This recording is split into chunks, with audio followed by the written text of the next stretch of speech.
शांत चांदनी रात के नीचे आर्यन और मोगली झील के किनारे एक साथ खड़े हैं। पानी का धीमा हिलना एक शांत सिम्फनी बनाता है। एक रहस्यमय छाया सतह के नीचे हलचल मचाती है, शांति भंग करती है। आर्यन की आवाज रात में गूंजती है। झील की रोशनी ने एक छाया को जगाया है। क्या यह नागराज की वापसी है? जंगल के हृदय में नागराज प्रकट होता है। उसके तराजू धुंधली चांदनी को दर्शाते हैं। नगरज की भयावह घोषणा रात में गूंजती है, मैं लौट आया हूँ प्रकाश से बदला लेने के लिए। मोगली की हताश चेतावनी तनावपूर्ण माहौल को भेदती है। आर्यन, यह कोई साधारण सांप नहीं है, यह जहर से बना है।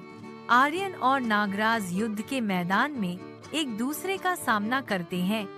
हथियार खींचे हुए, धूल और मलबा हवा में भर जाता है। तनाव स्पष्ट है क्योंकि लड़ाई की आवाजें उनके चारों ओर गूंजती हैं। आर्यन दृढ़ता से घोषणा करता है, इस बार लड़ाई तलवारों से नहीं बल्कि दिल की रोशनी से लड़ी जाएगी।